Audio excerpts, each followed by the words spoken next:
આમ આદમી પાર્ટીના ધારાસભ્ય ચૈતર વસાવા સહિત અન્ય 7 લોકો વિરુદ્ધ હોટેલ મેનેજરને માર મારવાના મામલામાં રાયોટિંગનો ગુનો ડેડિયાપાડા પોલીસ સ્ટેશનમાં દાખલ કરવામાં આવ્યો છે। આ મુદ્દે શિવમ પાર્ક હોટેલમાં કામ કરતા શાંતિલાલ વસાવાએ ડેડિયાપાડા પોલીસ સ્ટેશનમાં ફરિયાદ નોંધાવી હતી। વિધાનસભા અને લોકસભાની ચૂંટણી દરમિયાન કાર્યકરો હોટલમાં જમ્યા હોય તે બિલ બાકી હોય જેની માંગણી કરી હતી। જો કે ચૈતર વસાવાએ આરોપ ફગાવ્યા છે અને કહ્યું છે કે આ તેમને બદનામ કરવાનું ષડયંત્ર છે। હવે ફરિયાદી સાચા છે કે ધારાસભ્ય તે તો પોલીસ તપાસમાં જ સામે આવશે। અગાઉ ચૈતર વસાવા વનકર્મીને માર મારવાના ગુનામાં શરતી જામીન પર છૂટ્યા હતા।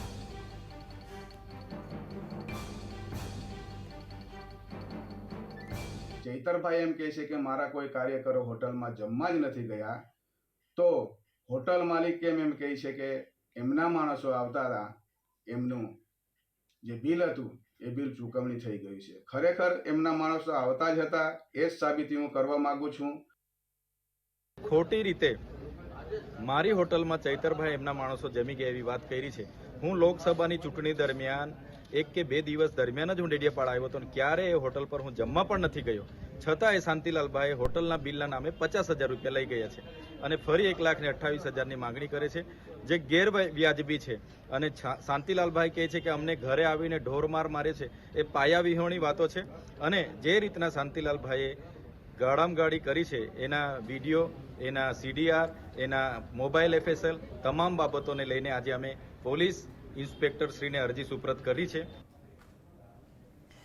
તો આ વિશે વધુ માહિતી માટે જોડાઈ ગયા છે સંવાદદાતા રફીક। ફરી એકવાર ચૈતર વસાવાનું નામ ચર્ચામાં આવ્યું છે, શું વિગતો? જી, આપણે જણાવ્યું કે છોટાઉદેપુર નર્મદા જિલ્લાના ડેડિયાપાડા ખાતે જે ચૈતર વસાવા ધારાસભ્ય છે તેઓ સામે ફરિયાદ નોંધાઈ છે અને 7 લોકો સામે ફરિયાદ નોંધાઈ છે। હાલ પોલીસે ગુનો નોંધીને તપાસ હાથ ધરી છે। હોટલના મેનેજરને માર મારવાની ઘટના છે। શિવમ પાર્ક હોટલ છે તેના મેનેજરને માર માર્યો હોવાની અરજી આપી હતી થોડા દિવસો પહેલા, તેના ઉપર પોલીસે એક્શન લઈને ગુનો દાખલ કર્યો છે। અહીંયા મહત્વની બાબત એ છે કે અહીંયા રાજકારણ ગરમાયું છે। ચૈતર વસાવા પર વનકર્મીને મારવાનો ગુનો અગાઉ નોંધાયો હતો અને શરતી જામીન પર તેઓ હતા।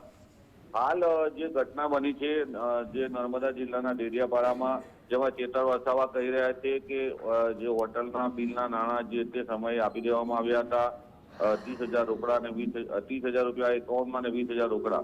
હવે અહીંયા એ ઘટના ફરીથી જાગી છે અને તેની સામે ચૈતર વસાવા સામે ગુનો નોંધાયો છે।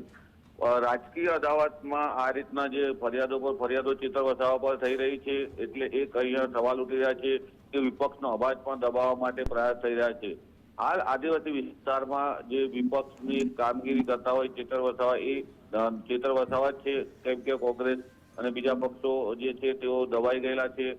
હાલ ચૈતર વસાવા આક્રમક રજૂઆતો કરતા હતા, જેને લઈને આ બીજી ફરિયાદ દાખલ થઈ જતા 6 મહિનાની અંદર ફરી ચૈતર વસાવા પોલીસના સકંજામાં આવી જશે।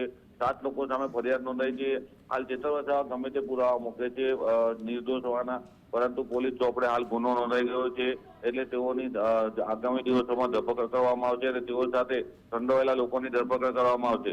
હવે કાનૂની લડાઈ વાળો મામલો થઈ ગયો છે, પોલીસ FIR થઈ ગઈ છે।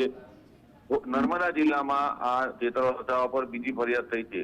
લોકસભા ચૂંટણી બાદ ચૈતર વસાવા અને મનસુખભાઈ વસાવા આમને સામને કેટલાક દિવસોથી આવી ગયા હતા। હાલ આ ફરિયાદ નોંધાતા ખળભળાટ મચી ગયો છે। જી, આભાર રફીક સમગ્ર માહિતી આપવા માટે।